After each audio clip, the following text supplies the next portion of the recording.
Hey everybody, Nick Espinoza, your chief security fanatic here, and it is Sunday, so we are doing breaches of the week as always. But between you and me, I'm actually recording this Saturday night. So if some bomb-dropping data breach happened between Saturday night and Sunday morning, I apologize. I will obviously get to it next week. Now, before we begin, as always, I'd like to thank the people that messaged me, tagged me, linked me, whatever it was to get me a lot of these breaches. It is always appreciated. And that is Jason Dance, David Walker, Barrett Peterson, and Chris Fallon. Guys, thank you so very much. And with that, let's start in the United Kingdom with Sir Roger Manwood's school in Sandwich. And I love the name of that school. Now, Sir Roger Manwood's informed parents of pupils this past Friday that it had been targeted with a ransomware attack with its servers being compromised. According to the school, names, addresses, dates of birth, phone numbers, and other details were taken. So heads up if you have anything to do with Roger Manwood's school in Sandwich in the United Kingdom. I just love that name. Moving on, let's talk about another city school or so, but this is not nearly as cool. This is Huntsville, Alabama. The 24,000 student Huntsville City School System began closing all of their schools this past Monday due to a ransomware attack, and as of right now, we're not sure what information is taken. I will obviously keep you up to date on that. Moving on, let's talk about Kmart. This is the nationwide retailer here in the United States, formerly owned by Sears. They suffered a ransomware attack that impacted their back-end services, and according to Bleeping Computer, it was the Egregor ransomware gang that hit them, so hopefully Kmart will be back on their feet soon and get you those blue light specials. Moving on, let's talk about Vancouver in Canada. The Public Transportation Agency of Vancouver suffered a ransomware attack. Now, this attack took place on December 1st and left Vancouver residents unable to use their Compass Metro cards or pay for new tickets via the agency's Compass ticketing kiosks. Hopefully, they'll be back online soon if they aren't already. Moving on, let's talk about the personal information of 243 million Brazilians. Last week, I talked about 16 million Brazilians, COVID patients being hit, so I'm guessing they've got a double whammy on their hands. This gigantic exposure of personal information basically was confirmed by Brazilian newspaper Estadão, I'm sorry about that, who decided to investigate the source code of government websites to check if they contain the login credentials for sensitive databases. And according to ZDNet, they initiated their investigation after a Brazilian NGO called Open Knowledge Brazil found that a government website stored the login credentials for another government database inside the source code. That's right, they were putting they were hard coding the credentials into the websites so they could automatically be logged in. Those were exposed, and by virtue of that, anybody could get access to these 243 million Brazilians' information. We don't know if anybody did at this moment, but that is obviously a massive leak and really poor programming. So heads up the entire country and population of Brazil. Moving on, let's talk about Sherbet. This is an insurance company out of Israel because on this past Monday, Black Shadow, this is a cybercrime group apparently, tweeted that they had hacked into Sherbet and stole files during the attack. Now, since then, the threat actors have been steadily leaking victims' documents and images on a Telegram channel that they set up specifically for this purpose. This stolen data includes documents, email, PST files. This is exports out of Outlook, scanned documents, audio recordings, and images of passports. So hopefully Sherbet will get control of this and that will go away. Not likely, but heads up if you use them as your insurance agency. Moving on, let's talk about the helicopter maker Copter with a K. They fell victim to a ransomware attack after hackers breached their internal network and encrypted their files. After Copter refused to engage with the attackers, the ransomware gang started publishing on this past Friday some of their information, and the Lockbit ransomware gang is taking credit for this, so that's obviously a criminal organization.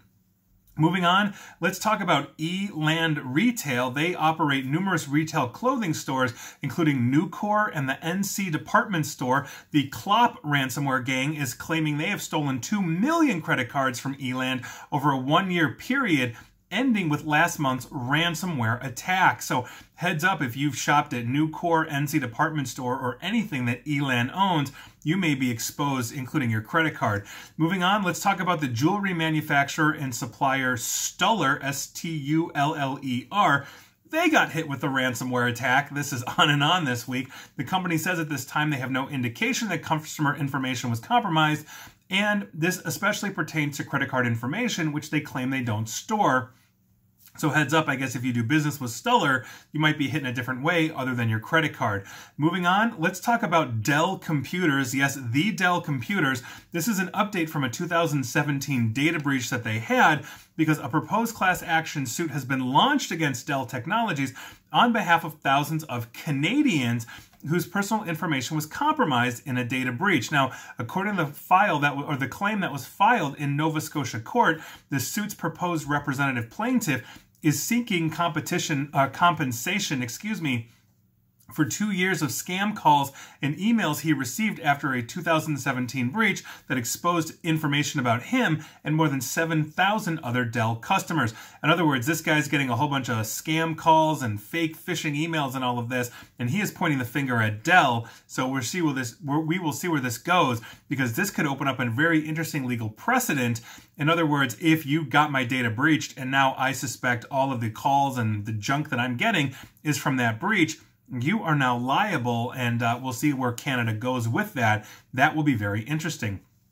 Moving on, we're talking about Absa Bank, or ABSA Bank. They sent an email to affected clients on the 30th of November, warning them that their personal information had been shared with third parties. We're talking about identity numbers, contact details, physical addresses, account numbers, and on and on and on. Now, Absa did not state whether any other client information had been exposed, but it may contact affected customers to validate potentially suspicious transactions going forward. The precise number of affected customers is not confirmed by them, and all they're stating is that a small portion of their client base was hit. So heads up if you use Absa Bank. Moving on, let's talk about Randstad. This is the global human resources giant. They got hit with the Egregor ransomware that obviously Egregor is known for stealing that information and then essentially ransoming them back to that. So after you undo the ransom, you then have to go ahead and pay them so that your data is not leaked. We'll see where this goes. But I was actually researching for another client, and I actually saw the post from Egregor in the dark web regarding Randstad, and it does look like they've got some information. Hopefully that will get cleared up soon and it'll be all okay. But if you have anything to do with Randstad, heads up. Moving on, let's head over to the state of Alaska. Up north, state officials this past Thursday said that attackers stole personal information, including the birth dates and driver's licenses of more than 100,000 Alaska voters. That's right, those who voted in the election. They stressed, though, this had no effect whatsoever on the result of the election. Obviously, we just went through this for president and senators and Congress people, all that kind of stuff. So they're saying the election itself was not touched. Now, the attackers gained unauthorized access in the state's online voter registration system, which was built and maintained by a contractor and operated by the Alaska Division of Elections. And that's all we know right now, but hopefully it's not as bad as we think. But heads up if you're a voter in Alaska. Moving on, let's talk about Pluto TV. I actually had to go back. I want to say I did this about a month to 6 weeks ago or so with this data breach, because according to Vice this week, low-level attackers are trading database user information stolen from Pluto, but Pluto TV has not decided to proactively inform their users about this breach. Vice has quotes from users of Pluto saying, "I was never told to change my password. I don't, what's going on with all of this?" So by virtue of that, I predict they're going to be paying some hefty fines here in the United States, specifically out of California due to the CCPA, as well as Oregon, New York, and possibly even Illinois. So we'll see where that goes, and this underscores the need for a GDPR-style federal law here in the United States that covers all 50 states and all citizens. Moving on, let's talk about River City Bank in California. They're warning some of their clients that it suspects a data breach of private customer information. Now, they're not disclosing the number or types of customers that were involved. In November, the bank reported to the California Attorney General's office basically that a bank employee had downloaded customer information to an unauthorized personal storage device at the end of September. And here we are. Seems like they need better policy control as well as user education. We'll see what happens there. Moving on, let's talk about U.S. healthcare provider Aspen Point. This is a nonprofit, apparently, that works with Medicare. They are notifying patients of a breach stemming from a September 2020, I cannot talk tonight, September 2020 cyber attack that enabled attackers to steal protected health information, or PHI, as well as personally identifiable information, or PII. Even though the nonprofit says that there's no evidence data was stolen during the attack, essentially patients were also urged to change passwords and guard against fraud. So they have not seen any evidence, which is standard. That's pretty much part of all breach disclosures, but heads up if you have anything to do with Aspen Point. Moving on, let's head on over to the Netherlands and talk about the Royal Dutch Cycling Union. This is apparently their national governing body for cycling in the Netherlands. In a statement issued on November 27th, the KNWU, and I'm not even going to try and pronounce that in Dutch, indicated that malicious attackers now possess the entire contents of a legacy database containing members' contact details. However, the statement did not indicate what types of personal data were involved or how many persons were or individuals were affected. So heads up if you've been a longtime member of the KNWU, or the Royal Dutch Cycling Union in the Netherlands.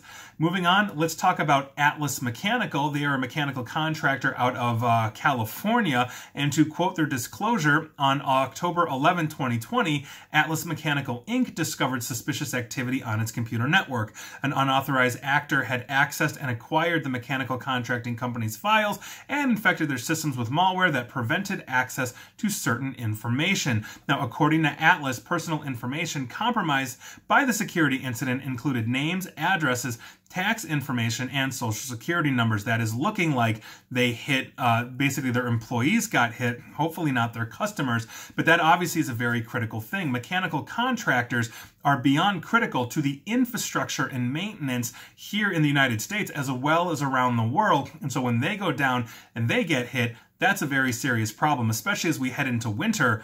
If your building breaks down, who's going to come and fix the heat if they're all locked out due to ransomware? So hopefully Atlas will get back on their feet, but heads up, mechanical contractors, that's a very serious issue for you. And moving on, we have two finalies for today. The first one is the COVID-19 supply chain, because we've had some very interesting and terrifying news that has hit this week. Sources are reporting to basically news outlets to say that attackers, or basically attackers in disguise as a Chinese cold refrigeration supplier, reached the database of Gavi Vaccine, or the Gavi Vaccine Alliance, which apparently is a group of companies, via a phishing campaign and siphon data related to their usernames and passwords. The motive behind this attack is apparently simple: to disrupt the vaccine supply chain and push the world into more suffering, according to reports. Basically, this is disruption, and they believe it's state-sponsored. Now, security analysts and IBM Security was the one that initially found this and started reporting on this. They're saying vaccine manufacturers, those involved in vaccine research and development, plus the ones involved in their supply chain, have attained a new type of status titled Global Critical Infrastructure, and hitting such platforms could help basically help in propagating the pandemic. That's obviously a very, very serious issue. Now, IBM researchers aren't sure whether the attackers got success in their campaign that started in September, but it was detected in October. So that's a gap there. However, the research team was quick enough to inform the FBI on the issue and feel that the cybersecurity measures deployed by the Gavi Vaccine Alliance might have saved it from severe embarrassment and obviously disruption in their supply chain. This is something that we all have to worry about, is the supply chain. When we have Pfizer and Moderna and other companies coming out saying we have a vaccine and we're going to be ramping up production. And as we just saw in the United Kingdom, they okayed Pfizer for vaccine for their population. The United States and other countries will soon be following behind that, not to mention Russia's claiming one of their companies has a vaccine that they're going to start ramping up for the Russian population. This is a huge issue. as we start looking at this. And this is not the only issue that we have, let's say disruption of production or disruption of the supply chain. Supply chain hacking is a huge problem.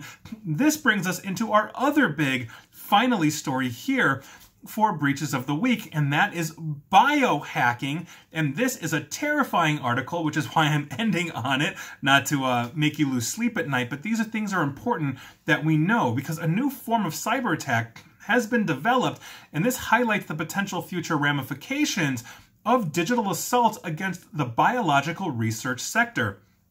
This past Monday, academics from Ben Gurion University of Negev, that's in Israel, described how unwitting, quote-unquote unwitting, biologists and scientists could become victims of cyber attacks designed to take biological warfare to another level.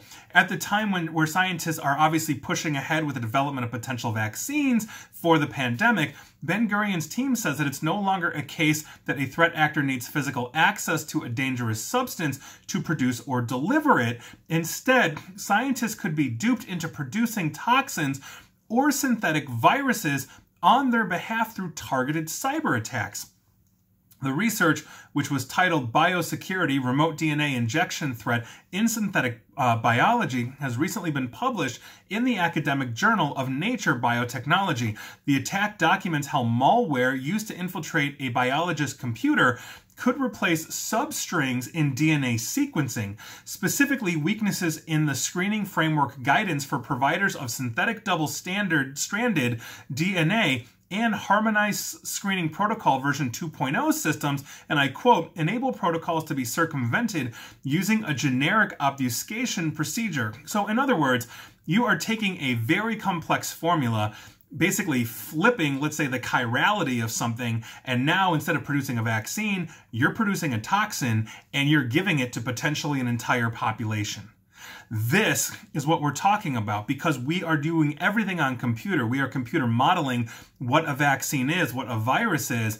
If that is slightly tweaked, if that is off, and nobody catches that and validates that because someone was able to successfully break into that network and start changing these files, those that have been trained with knowledge, say a state-sponsored actor, we now have a new problem. One, as we are developing this COVID vaccine that has its supply chain possibly disrupted, or the production of this become possibly lethal, not to mention future vaccines, future developments, all of these kinds of things that could potentially get out to the public and start killing a population. That is insane. And this is why cybersecurity is beyond important, not just for your computer systems, but for your health and the life of a country.